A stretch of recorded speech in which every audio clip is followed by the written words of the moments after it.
When it comes to the wild world of sports, mixed martial arts is the most extreme. Once two fighters enter a cage, anything may happen. Unstoppable champions are destroyed in minutes. Watching MMA as a new fan has been one of the most incredible experiences ever. Everything is new and wonderful, but as your fandom expands, you begin to notice trends. It's not that it isn't exciting enough, it's simply that you've already done it a million times. However, there is one thing that both new and veteran fans will react to in the same way: when this sport provides those rare moments that are practically beyond comprehension. These are the rarest and most incredible situations that may characterize your fandom. Let us attempt to capture some of the moments in time that completely ruined our understanding of what this sport is. Rampage Jackson's Powerbomb. Pride FC, which collapsed in 2007, was formerly a major player in the MMA world.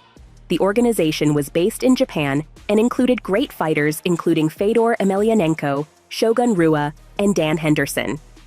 And then there was the legendary Quinton Rampage Jackson. Rampage, known for his deadly power and werewolf howl, defeated MMA stars such as Chuck Liddell and Kevin Randleman, yet despite his stone hands, he found himself in serious difficulties when fighting Ricardo Arona at Pride Critical Countdown. Arona began the fight by smashing Rampage with leg kicks, and at one point, the Brazilian shattered Jackson's jaw. Things became considerably worse when the jiu-jitsu master locked Rampage in a triangle choke. Sadly for Ricardo, this is where Rampage lost all of his temper. Instead of attempting to peel Arona off, Rampage used his incredible strength to hoist him off the ground and powerbomb him onto the canvas, knocking him out cold. In addition, while an unintentional headbutt may have contributed to the knockdown, Rampage Jackson went on to make MMA history. Double knockout. When Alex Vasquez and Axel Cazares got into the cage at Shamrock FC 284, they had no idea they were about to replicate a moment from Rocky II. It was round 1, and the two regional fighters were exchanging punches when they both hit each other on the chin at the very same moment. The two fighters fell on the mat, perplexed, confused, and unconscious. For a while, it appeared that neither fighter would get back up. However, after wiping some cobwebs, Vasquez managed to get back up, gaining both a knockout victory and one messed up nose. The knockout kiss. MMA, which combines wrestling and Brazilian jiu-jitsu, is a tactile sport. While fighters spend a lot of their days mounting their opponents, they rarely end up kissing each other. That's what makes the fight between Heath, the Texas Crazy Horse Herring, and Yoshihiro Nakao so odd.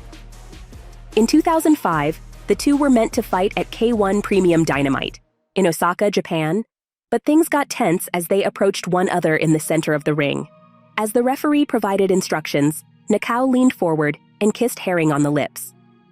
This irritated the Texas Crazy Horse, who slapped Nakao in the jaw and threw him across the ring. As a result, Nakao was carried out on a stretcher, and the battle ended before it even started. Herring was disqualified from the match, but it was subsequently found that both boxers committed fouls.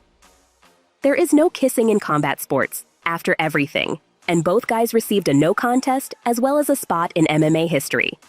The crane kick. Randy Couture is an MMA god.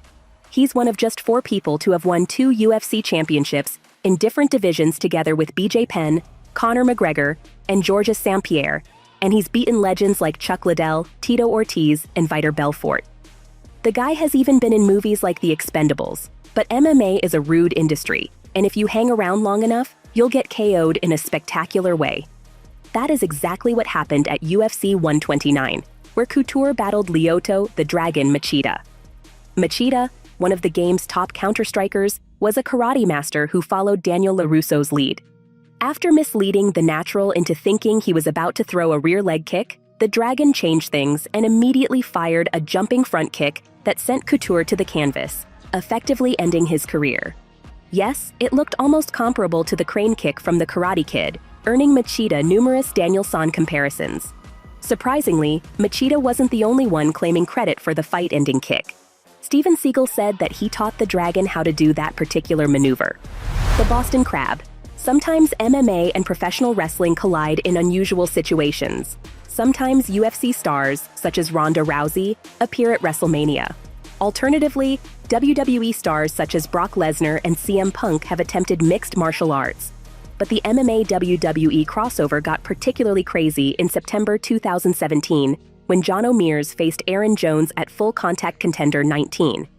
Mears was considering doing a pro wrestling maneuver when the battle began, and he got his opportunity 90 seconds in. When Jones fell to the ground, Mears got on his back, grabbed his legs, and began bending them reverse, a maneuver known to wrestling enthusiasts as the Boston Crab. Mears remained bent down in a sitting position, putting his tongue out in joy and waiting for his second professional triumph. And Jones did tap, but some question whether the Boston Crab served as a footlock or actually placed a strain on his back. Mears believes the move worked as a spine lock, but nonetheless, his victory went viral. WWE star Chris Jericho, known for his own unique twist on the Boston Crab, called the Walls of Jericho, tweeted about the video. Now all MMA needs is someone to perfect the flying clothesline. Walk, walk. Diego Sanchez was the clear underdog heading into the Ultimate Fighter, Latin America 3 finale. The Nightmare had been fighting in the UFC for 11 years and was the inaugural winner of the Ultimate Fighter, which debuted in 2005. So, Sanchez had a lot of experience, but time was catching up with him, and he'd lost 3 of his last 5 fights. Markin Held, on the other hand, was a fresh face from rival company Bellator. Held, known as a submission specialist, won an amazing 14 wins. The 24-year-old was the favorite to win, and by the end of round 1, it appeared that the 34-year-old Sanchez was in big trouble. Held used a standing guillotine choke on the Nightmare, and things looked bleak for a few seconds. Held had a stranglehold that was so strong that he was actually lifting Sanchez off the ground. And that's when Sanchez transformed into the real-life Spider-Man. Trapped against the fence, the UFC veteran walked up the wall and pushed off against the cage, freeing himself from Marcin's chokehold. Sanchez was absolutely in charge from that point on, flooring and smashing the younger fighter and marching away with the victory. The Mighty Armbar, also known as the Mousetrap. Demetrius Mighty Mouse Johnson, widely regarded as the greatest MMA fighter of all time, was expected to make history at UFC 216. The 125-pound king, the UFC's only male flyweight champion, has 10 consecutive title defenses, and if he defeats the Taz-Mexican Devil, Ray Borg, he will shatter the previous record set by middleweight champion Anderson Silva. Going into the 5th round, it seemed clear that Mighty Mouse was going to win his 11th consecutive. Except for a few brief minutes, DJ was in perfect control throughout the fight, and Johnson might have easily won a unanimous decision. But Johnson was not about to let the fight go to the judges' scorecards, so in the 5th round, he stunned MMA fans with one of the most bizarre submissions ever seen in the Octagon. With about 2 minutes left, Johnson grabbed Borg's back, hoisted him in the air, and threw him to the ground. But when Mighty Mouse performed his stunning suplex, he switched to an armbar while Borg was still in the air. Knowing Borg was going to catch himself before reaching the ground, Johnson grabbed his arm on the way down, locking in the hold and forcing Ray to tap, surprising the world and creating a new UFC record. Naturally, fight fans went crazy, and some quickly called the new move the Mousetrap. Johnson, on the other hand, prefers to refer to his suplex submission as the Mighty Armbar. The champion has been training on a hidden skill called the Mousetrap, which he would like to use in a future fight, despite its less appealing name. And considering DJ is perhaps the most brilliant fighter on the globe, the Mousetrap could be even more insane than his Mighty Armbar.